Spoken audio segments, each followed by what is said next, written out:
Hello दोस्तों, स्वागत है आप सभी का आपके अपने YouTube चैनल पर।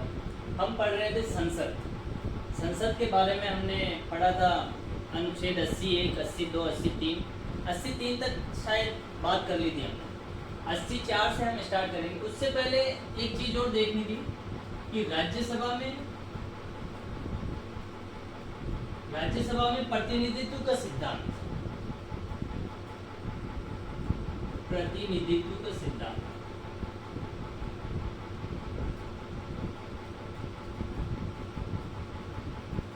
राज्यसभा में प्रतिनिधित्व का सिद्धांत। इसमें दो तरह के सिद्धांत काम करते हैं। जैसे एक सिद्धांत होता है समानता का प्रतिनिधित्व, समानता के आधार पर प्रतिनिधित्व का सिद्धांत, और एक होता है जनसंख्या के आधार पर प्रतिनिधित्व का सिद्धांत। एक होता है समानता के आधार पर, समानता के आधार पर प्रतिनिधित्व, और दूसरा होता है जनसंख्या के आधार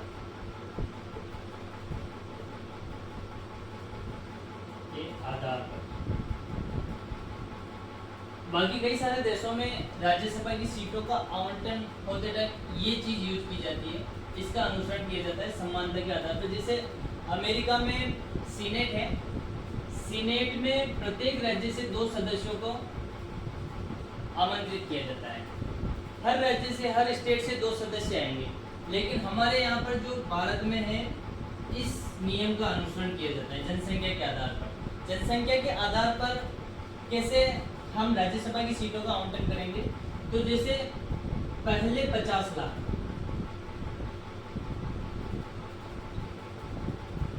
पहले 50 लाख की जनसंख्या पर प्रत्येक 10 लाख की जनसंख्या पर एक सदस्य होगा। प्रत्येक 10 लाख की जनसंख्या पर एक सदस्य होगा। पहले क्या मतलब, पहले जो 50 लाख वहाँ की जनसंख्या है, वहाँ पर प्रत्येक 10 लाख की जनसंख्या पर एक सदस्य होगा। जैसे कि 50 लाख जनसंख्या है तो 5 सदस्य हो गए, प्रत्येक 10 लाख की जनसंख्या पर एक सदस्य। लेकिन इसके बाद प्रत्येक 20 लाख की जनसंख्या पर, प्रत्येक 20 लाख की जनसंख्या पर एक सदस्य होगा।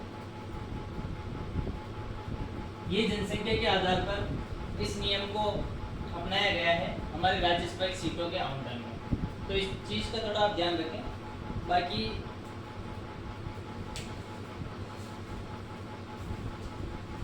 इसके बाद हम बात करते हैं 84 और 85 की हमें बात करनी है। देखो 84 में क्या है और 85 में क्या है, दोनों की साथ में बात कर लेते हैं। अनुच्छेद 84, अनुच्छेद 85, दोनों में क्या है?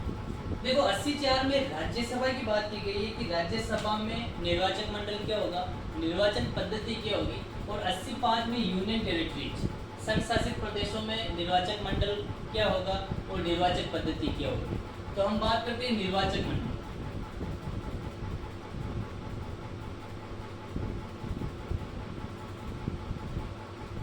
निर्वाचक मंडल प्लस निर्वाचन पद्धति, निर्वाचन पद्धति। इसमें निर्वाचक मंडल क्या माना गया है? तो राज्यसभा में जो राज्य का प्रतिनिधि होगा, उस राज्य के प्रतिनिधि को कौन चुनेगा? तो उसी राज्य की विधानसभा के निर्वाचित सदस्य, उसी राज्य की विधानसभा के निर्वाचित सदस्य, विधानसभा के निर्वाचित सदस्य। जैसे राज्यसभा में राजस्थान की 10 सीटें हैं, ठीक है, 10 सीटें हैं।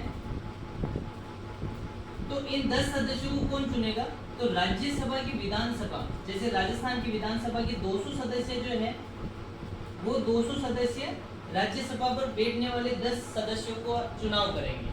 तो इसमें निर्वाचक मंडल में कौन होंगे, उसी राज्य की विधानसभा के निर्वाचित सदस्य ही वोट डालेंगे और वो 10 सदस्यों को चुनकर राज्यसभा में भेजेंगे। यही बात 85 में भी ऐसी की ऐसी लागू कर दी गई। संविधान में कहीं नहीं लिखा है कि निर्वाचक मंडल और निर्वाचन पद्धति सेम होगी, लेकिन इनको अधिकार दिया गया है, संसद को अधिकार दिया गया है। संसद को कहा गया है कि जैसे जो भी आप कानून बनाओगे, जो भी विधि बनाओगे, वो विधि बनाकर आप तय कर सकते हो कि यूनियन टेरिटरीज में कैसी व्यवस्थाएं होगी, कैसा निर्वाचक मंडल होगा और कौन सी निर्वाचन पद्धति होगी। ऐसा संविधान ने ऐसा अधिकार संसद को दे दिया है। तो संसद ने जैसा राज्यों में था वैसा ही यूनियन टेरिटरीज में कर दिया। यूनियन टेरिटरीज में वैसी की वैसी व्यवस्था कर दी, निर्वाचक मंडल भी सेम और निर्वाचन पद्धति भी सेम। तो यहाँ निर्वाचक मंडल में उसी राज्य की विधानसभा के निर्वाचित सदस्य भाग ले रहे हैं और 10 सदस्यों को चुन रहे हैं। तो यहाँ भी यूनियन टेरिटरीज में उसी विधानसभा के निर्वाचित सदस्य वोट करेंगे, निर्वाचित सदस्य वोट करेंगे। जैसे यूनियन टेरिटरीज अभी जम्मू कश्मीर है, दिल्ली है, पांडिचेरी है, जम्मू कश्मीर, दिल्ली और पांडिचेरी। तो यहाँ पर जो राज्यसभा की सीटें होगी, उन प्रतिनिधियों को चुनने की व्यवस्था जो है सेम इसी तरीके से है। यहाँ की जो विधानसभा होगी, विधानसभा के निर्वाचित सदस्य जो होंगे वो राज्यसभा के प्रतिनिधि को यहाँ से चुन के राज्यसभा में भेज देंगे। तो ये हो गया आपके निर्वाचक मंडल। और निर्वाचन पद्धति क्या होगी, तो निर्वाचन पद्धति आपकी होगी आनुपातिक एकल संक्रमणीय मत प्रणाली। आनुपातिक एकल संक्रमणीय मत प्रणाली।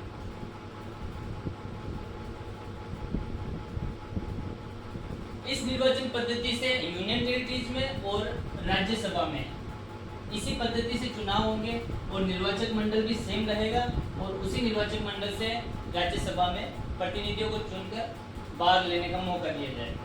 अब हम आगे बात करते हैं। 84 खत्म हुआ, 85 खत्म हुआ अपना। अब हम आगे बात करेंगे कार्यकाल, राज्यसभा की कार्यकाल।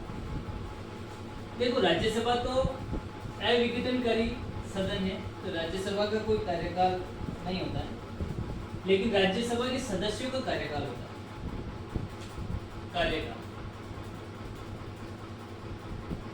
कार्यकाल हम कौन से अनुच्छेद में पढ़ेंगे, तो 83 में कार्यकाल दे रखा है। कार्यकाल में बताया गया है कि राज्यसभा तो जैसे अविघटनकारी सदन है, विघटन नहीं होता है, तो उसका तो नहीं। राज्यसभा के जो सदस्य होते हैं, सदस्यों का कार्यकाल होता है, सदस्यों का कार्यकाल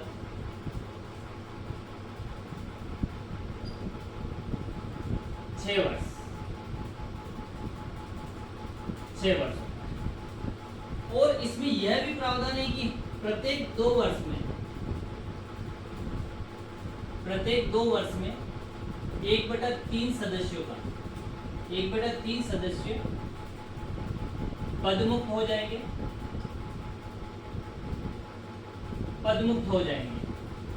हर 2 वर्ष में चुनाव होगा और 1/3 सदस्य पदमुक्त हो जाएंगे और इनकी जगह पर उतने ही सदस्यों का चुनाव होगा, उतने ही नए सदस्यों का चुनाव होगा, नए सदस्यों का चुनाव होगा। ठीक है, और ये जो नए सदस्य आएंगे वो शेष कार्यकाल के लिए कार्य करेंगे। ये जो नए सदस्य आएंगे शेष कार्यकाल के लिए कार्यरत रहेंगे। ठीक है, देखो, राज्यसभा के सदस्यों का कार्यकाल होता है 6 वर्ष, लेकिन प्रत्येक 2 वर्ष में 1/3 सदस्य पदमुक्त हो जाते हैं और उनकी जगह पर उतने ही नए सदस्य को चुनाव होता है। 1/3 सदस्यों का ही वापस चुनाव होगा और शेष कार्यकाल के लिए रहेंगे। देखो, शेष कार्यकाल तो तब होगा जब कोई पद रिक्ति हो जाती है।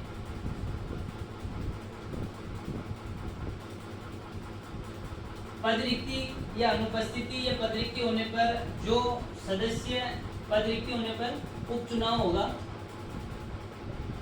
उपचुनाव 6 माह के अंदर होना अनिवार्य है। 6 माह के अंदर होना अनिवार्य है। उपचुनाव होते ही जो नया कैंडिडेट चुनकर आएगा वो शेष कार्यकाल के लिए कार्यरत रहेगा। शेष कार्यकाल के लिए, शेष कार्यकाल के लिए कार्यरत।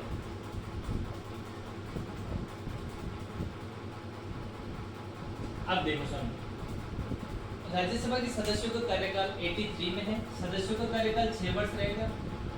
प्रत्येक 2 वर्ष में 1/3 सदस्य पदमुक्त हो जाएंगे।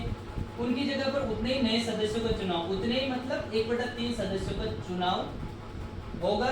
और अंत में मतलब त्याग पत्र दे देते हैं या कोई पद रिक्ति हो जाती है, किसी वजह से मृत्यु हो जाती है, तो 6 माह के अंदर चुनाव होना अनिवार्य है। 6 माह के अंदर चुनाव होगा, नया कैंडिडेट आएगा तो शेष कार्यकाल के लिए कार्यरत रहेगा। ठीक है, ये हो गया आपके कार्यकाल। अब हम बात करेंगे शपथ की।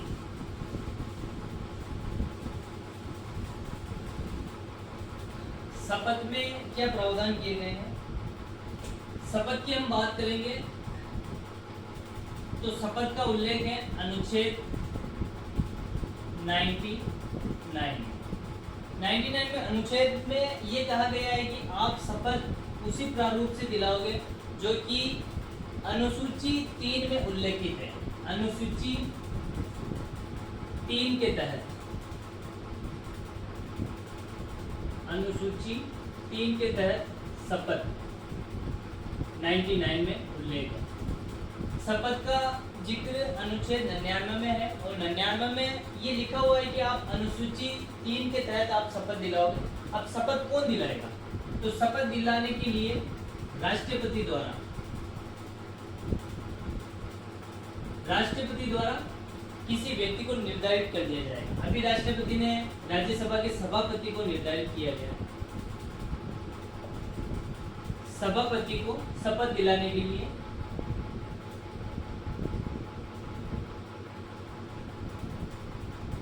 राज्यसभा के सदस्य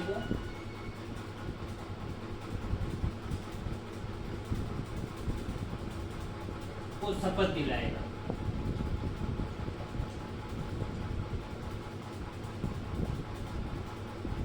राष्ट्रपति द्वारा निर्धारित कोई भी व्यक्ति या सभापति, अभी राष्ट्रपति ने सभापति को निर्धारित कर रखा है कि राज्यसभा के सभी सदस्यों को शपथ कौन दिलाएगा? तो सभापति दिलाएगा। ये 99 की बात। शपथ हो गया 99 में, कार्यकाल हो गया 83 में। अब हम बात करेंगे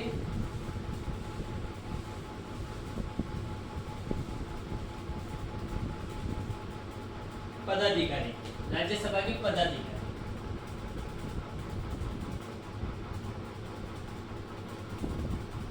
राज्यसभा के पदाधिकारी कौन कौन है? तो एक है सभापति,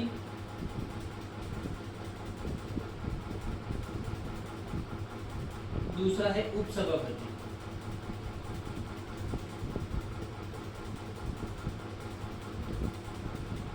ठीक है। सभापति का चुनाव कैसे होगा, सभापति को कैसे हटाया जाएगा, सभापति अपना कार्य कैसे करेगा और इनके कार्य क्या क्या होंगे, उन सब की हम बात करेंगे। राज्यसभा के जो पदाधिकारी आते हैं वो 89 से लेकर 92 तक इन अनुच्छेदों में इनका जिक्र है राज्यसभा के पदाधिकारियों का। हम बात करते हैं सबसे पहले सभापति। सभापति, सबसे पहली बात तो सभापति राज्यसभा का सदस्य नहीं होता है। राज्यसभा का सदस्य सभापति नहीं होता है, इस बात का आप ध्यान रखें। सभापति को आनुपातिक एकल संक्रमण मत प्रणाली से इसको चुना जाता है। आनुपातिक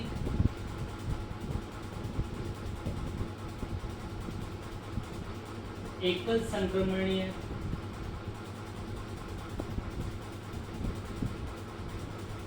मत प्रणाली से इसको चुना जाता है, ठीक है।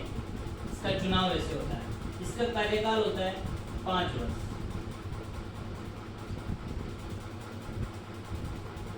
5 वर्ष। यह त्याग पत्र किसे देता है? तो त्याग पत्र यह राष्ट्रपति को देता है।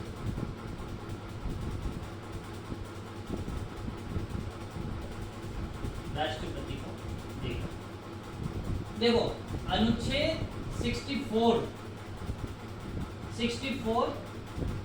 और 89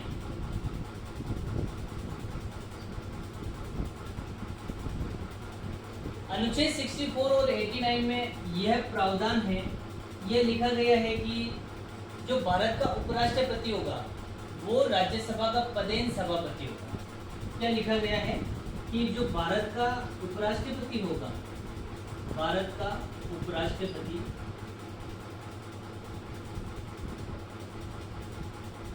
वही कौन होगा? राज्यसभा का पदेन सभापति। पदेन सभापति, ठीक है दोस्तों। ये बातें देखें। सभापति अनुपातिक प्रतिनिधित्व एकल संक्रमणीय मत प्रणाली से चुना जाएगा। कार्यकाल 5 वर्ष रहेगा। त्याग पत्र राष्ट्रपति को देगा। और 64 और 89 में भारत का एक उपराष्ट्रपति होगा जो राज्यसभा का पदेन सभापति होगा। ये बातें सभापति के बारे में कही गई है। अब सभापति को हम कैसे हटा सकते हैं, सभापति के कार्य क्या होते हैं, ये हम देख लेते हैं। सभापति को कैसे हटा सकते हैं? तो सबसे पहले ऐसा जो प्रस्ताव आएगा वो प्रस्ताव आएगा राज्यसभा में। राज्यसभा में वो पूर्ण बहुमत से पारित हो जाता है। पूर्ण बहुमत से, अगर पूर्ण बहुमत से राज्यसभा उसे पारित कर देती है ऐसे प्रस्ताव को, और लोकसभा साधारण बहुमत से, साधारण बहुमत से पारित कर देती है तो सभापति को पदमुक्त होना पड़ेगा, सभापति को हटना पड़ेगा। कैसे? राज्यसभा में प्रस्ताव आएगा, पहले पूर्ण बहुमत से पारित हो जाता है, फिर लोकसभा में जाता है प्रस्ताव और साधारण बहुमत से पारित हो जाता है तो सभापति को वहां से हटना पड़ेगा, ठीक है। फिर हम बात करते हैं सभापति, जब ये प्रस्ताव राज्यसभा में आता है तो सभापति उस बैठक की अध्यक्षता नहीं करेगा। एक बात तो ये, और ये चीज 92 अनुच्छेद में लिखी हुई है, अनुच्छेद 92। उस बैठक की जो अध्यक्षता होगी, जैसे प्रस्ताव राज्यसभा में आया, राज्यसभा की बैठक की अध्यक्षता ये नहीं करेगा, सभापति नहीं करेगा बैठक की अध्यक्षता, और उस बैठक में मत देने का अधिकार भी इसे नहीं होगा। मत देने का अधिकार नहीं होगा, ठीक है। ये 92 अनुच्छेद में ये बात कही गई है कि सभापति को हटाने का जो प्रस्ताव आता है उस बैठक की अध्यक्षता सभापति नहीं करेगा और मत देने का अधिकार नहीं होगा। मत देने का अधिकार तो वैसे भी नहीं होगा क्योंकि वो राज्यसभा का सदस्य नहीं है, राज्यसभा का सदस्य नहीं है। फिर हम बात करते हैं सभापति के कार्य की। सभापति के कार्य कौन कौन से होते हैं?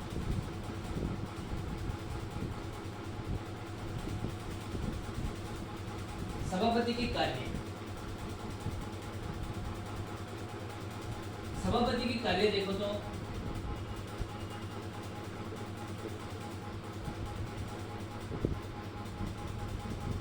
एक तो होता है ये सदन की बैठक अध्यक्षता करता है, सदन राज्यसभा की अध्यक्षता करता है।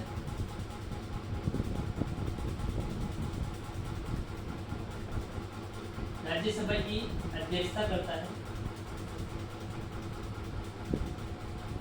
और ये राज्यसभा में गणपूर्ति को सुनिश्चित करता है, राज्यसभा में सदस्य को बोलने की अनुमति देता है, राज्यसभा में अनुशासन बनाए रखने की देखरेख करता है और राज्यसभा में जो सदस्य को दल बदल संबंधी जो विवाद होते हैं उन पर निर्णय लेते हैं और जो अंतिम निर्णायक जो मत होता है वो निर्णायक मत भी सभापति देते हैं।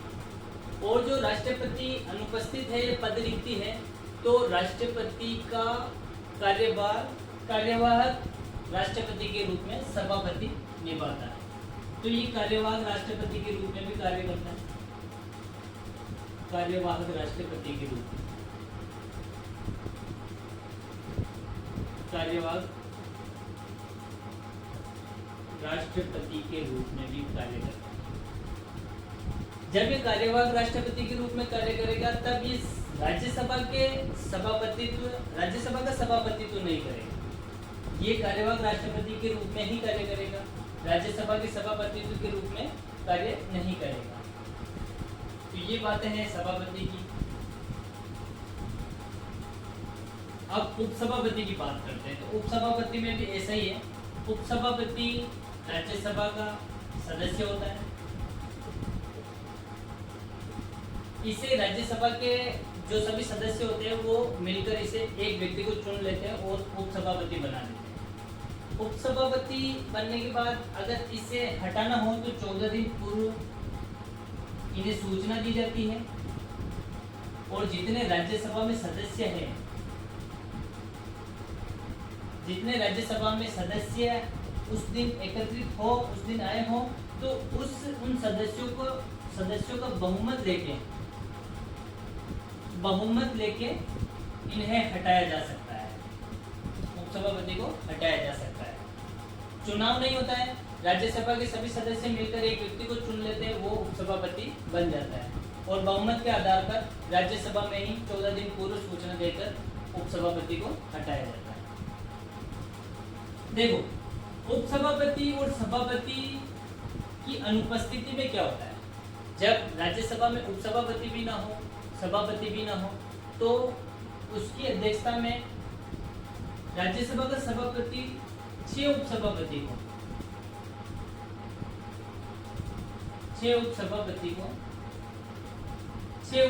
की एक लिस्ट तैयार करता है। उन 6 उपसभापति को वरीयता के अकॉर्डिंग, जैसे 1, 2, 3, 4, अगर राज्यसभा में सभापति उपसभापति नहीं है तो 1 नंबर वाला उपसभापति उस राज्यसभा की बैठक की अध्यक्षता कर सकता है। तो ये लिस्ट भी तैयार होती है। अगर ये भी नहीं हो तो फिर राष्ट्रपति द्वारा निर्धारित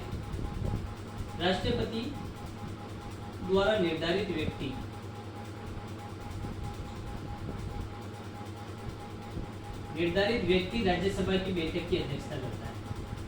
निर्धारित व्यक्ति राज्यसभा की बैठक की अध्यक्षता करता है। ठीक है दोस्तों, अब हम बात करते हैं राज्यसभा की भूमिका। राज्यसभा की भूमिका की हम बात करें तो इसमें 2 अनुच्छेद हैं। एक तो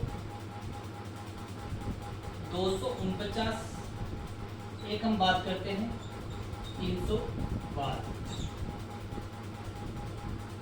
देखो, 249 में क्या होता है, जब राज्यसभा 2/3 बहुमत से ये पारित कर देगी किसी राज्य के विषय पर कोई विषय राष्ट्रीय महत्व का घोषित कर दे। 249 में ये कहा गया है कि राज्यसभा किसी राज्य विषय को किसी राष्ट्रीय महत्व का घोषित कर दे तो उस पर कानून कौन बनाएगी, संसद बनाएगी। संसद उस पर कानून बनाएगी और 1 वर्ष तक वह उस पर कानून बना सकती है, विधि बना सकती है। जब वह संसद में 2/3 सदस्यों की बहुमत पर यह प्रस्ताव पारित कर दे कि ये राज्य सूची का विषय है और ये राष्ट्रीय महत्व का विषय है, तो उस पर कानून कौन बनाएगी, संसद, वो भी 1 वर्ष तक। ठीक है। 312 में हम बात करते हैं, 312 की बात करते हैं। इसमें भी राज्यसभा 2/3 बहुमत से ये प्रस्ताव पारित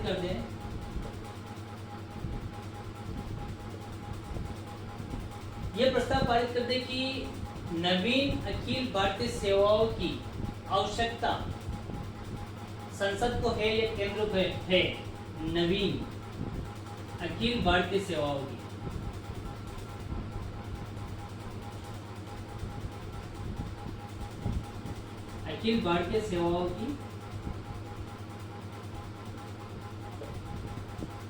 सेवाओं की आवश्यकता या महता